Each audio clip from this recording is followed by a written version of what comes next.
대통령이 모든 걸 결정할 수 있다면 정말 효율적일까요? 어떤 나라는 대통령 한 명이 모든 결정을 내립니다. 빠르고 통일된 국가 운영이 장점일 수도 있죠. 하지만 그만큼 위험도 큽니다. 부패, 독재, 인권 침해까지 그 끝은 언제나 비극입니다. 그렇다면 질문 하나 드릴게요. 대한민국 헌법은 왜 굳이 권력을 나눴을까요? 그냥 대통령한테 몰아주는 게 빠르지 않나요?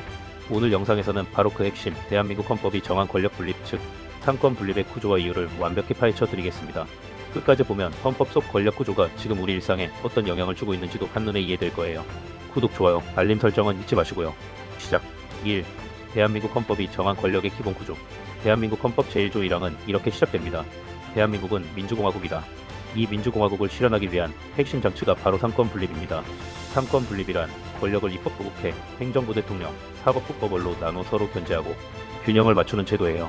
질문 여러분, 왜 굳이 이렇게 복잡하게 나누었을까요? 그냥 한 기관이 다 하면 안 될까요? 그 이유는 단 하나. 권력은 집중되면 반드시 부패한다는 역사적 교훈 때문입니다. 2. 입법부의 권한, 국민의 뜻을 법으로 만드는 국회. 입법부는 국민의 대표기관으로서 법률을 제정하고 국가의 정책 방향을 설정하는 중추적인 역할을 합니다.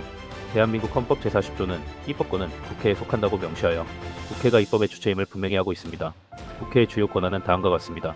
법률 제정 및 개정. 국회는 새로운 법률을 제정하거나 기존 법률을 개정하여 사회 변화에 대응합니다. 예를 들어 디지털 시대에 맞춰 개인정보보호법을 강화하는 등의 조치를 취할 수 있습니다. 예산안 심의 및 확정. 헌법 제54조에 따라 국회는 정부가 제출한 예산안을 심의하고 확정합니다. 이를 통해 국가 재정의 건전성을 확보하고 국민의 세금이 적절히 사용되도록 감시합니다. 국정감사 및 조사. 국회는 행정부의 정책 집행과 공공기관의 운영에 대해 감사하고 조사할 수 있는 권한을 가집니다. 이를 통해 정부의 투명성과 책임성을 높입니다. 조약의 체결 및 비준동의 외교 분야에서 국회는 대통령이 체결한 조약에 대해 동의권을 행사하여 국가 간 약속이 국민의 이익에 부합하는지를 검토합니다. 탄핵 소추권. 국회는 대통령을 포함한 고위 공직자가 헌법이나 법률을 위반했을 경우 탄핵 소추를 의결할 수 있습니다. 이는 권력 남용을 방지하는 중요한 견제 수단입니다. 이처럼 국회는 국민의 대표로서 다양한 권한을 행사하며 입법부의 역할을 충실히 수행하고 있습니다. 3. 행정부의 권한으로 정책 집행과 국가 운영의 중심. 행정부는 입법부가 제정한 법률을 집행하고 국가의 정책을 실행하는 역할을 담당합니다. 대통령은 행정부의 수장으로서 헌법 제66조에 따라 국가의 원수이자 행정부의 최고 책임자입니다. 행정부의 주요 권한은 다음과 같습니다. 정책 집행. 행정부는 국회에서 제정한 법률을 기반으로 정책을 수립하고 집행합니다. 이를 통해 국민의 삶에 직접적인 영향을 미치는 다양한 서비스를 제공합니다. 외교 및 국방으로 대통령은 국가를 대표하여 외교 관계를 수립하고 군 통수권자로서 국방을 책임집니다. 이는 국가의 주권과 안전을 지키는 핵심적인 역할입니다. 공무원 임명으로 대통령은 국무총리, 국무위원, 대법원장 등 주요 공직자를 임명합니다. 이를 통해 행정부의 조직과 운영을 책임집니다. 긴급명령 및 긴급재정경제 처분으로 국가의 안전이나 공공의 안녕을 위해 긴급한 조치가 필요할 경우 대통령은 국회의 동의를 얻어 긴급명령을 발할 수 있습니다. 그러나 이러한 권한은 헌법과 법률에 의해 제한되며 입법부와 사법부의 견제를 받습니다. 이는 권력의 남용을 방지하고 민주주의의 원칙을 지키기 위한 장치입니다. 4. 사법부의 독립법의 지배를 실현하는 최후의 보루.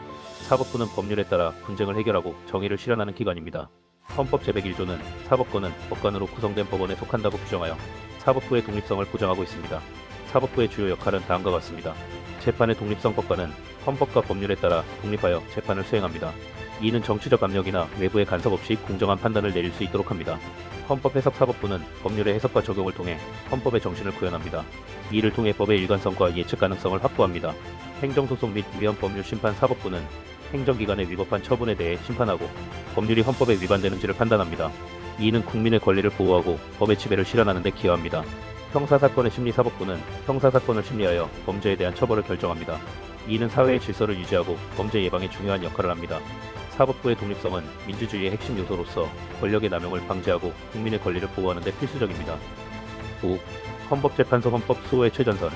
헌법재판소는 헌법의 수호자로서 국가 권력의 남용을 방지하고 국민의 기본권을 보호하는 역할을 수행합니다. 헌법 제111조에 따라 설치된 헌법재판소는 다음과 같은 권한을 가집니다. 위헌 법률 심판은 법률이 헌법에 위반되는지를 판단하여 위헌으로 결정된 법률은 효력을 상실합니다. 이는 법률의 합헌성을 확보하고 국민의 기본권을 보호하는 데 기여합니다. 탄핵 심판. 대통령을 포함한 고위 공직자가 헌법이나 법률을 위반했을 경우 헌법재판소는 탄핵 여부를 심판합니다. 이는 권력의 남용을 방지하고 공직자의 책임을 명확히 합니다.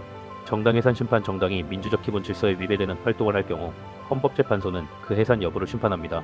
이는 민주주의의 근간을 지키는 데 중요한 역할을 합니다. 권한제의 심판. 국가기관 간의 권한 다툼이 발생했을 때 헌법재판소는 이를 해결하여 권력 간의 균형을 유지합니다. 헌법재판소는 이러한 권한을 통해 헌법의 최고 규범성을 확보하고 민주주의의 원칙을 수호합니다. 6. 대한민국 권력 분립의 실제 사례. 대한민국의 권력 분립은 실제 사례를 통해 그 중요성이 입증되었습니다. 박근혜 전 대통령 탄핵 사건 2017 국회는 대통령의 헌법 및 법률 위반을 이유로 탄핵소추안을 가결하였고 헌법재판소는 이를 인용하여 대통령을 파면하였습니다. 이는 입법부와 사법부가 행정부의 권한 남용을 견제한 대표적인 사례입니다. 최근의 윤석열 전 대통령 탄핵 사건 또한 같습니다. 윤석열 대통령의 검찰총장 시절 징계 사건 2020 당시 법무부 장관은 윤석열 검찰총장에 대해 징계를 청구하였고 이에 대한 징계 처분이 내려졌습니다. 윤 총장은 이를 불복하여 행정소송을 제기하였고 법원은 징계 처분의 일부를 취소하였습니다. 이 사건은 행정부의 결정에 대해 사법부가 견제 기능을 수행한 사례로 권력 분립의 원칙이 실제로 작동한 예시입니다. 코로나19 방역 정책, 정부의 행정명령이 적법했는지 법원이 판단했고 국회는 입법으로 조정, 입법, 행정, 사법이 삼각형처럼 작동한 사례. 이러한 사례들은 권력 분립이 단순한 이론이 아니라 실제로 국가 운영에 있어 핵심적인 원칙임을 보여줍니다. 권력 분립을 이해하기 위한 필수 키워드 1. 상권 분립 의미 대한민국 권력의 기본 구조 2. 헌법재판소 역할 헌법을 수호하는 마지막 장치 3. 대통령 권한 범위 어디까지가 한계인가 4. 국회 입법 절차 국민 뜻이 법이 되기까지 5. 사법부 독립 공정한 재판의 최후 그룹 마지막으로 집중해주세요. 자, 오늘의 핵심 요점 정리할게요. 대한민국 헌법은 권력 분립, 즉 상권 분립을 통해 권력 남용을 막고 국민의 자유와 권리를 지키려 합니다. 입법부는 법을 만들고 행정부는 법을 집행하며 사법부는 법을 해석하죠. 그리고 헌법재판소는 그 사이에서 위헌을 막는 마지막 방패입니다. 여러분, 이제 왜 대한민국은 대통령이 마음대로 못하는지 아시겠죠? 바로 헌법이 국민을 보호하기 위해 권력을 분립시켰기 때문입니다. 여러분은 지금 대한민국의 권력 분립이 잘 작동하고 있다고 생각하시나요? 댓글로 여러분의 의견을 남겨주세요. 구독과 좋아요, 알림 설정으로 다음 정보도 놓치지 마세요. 감사합니다. 다음 영상에서 또 만나요.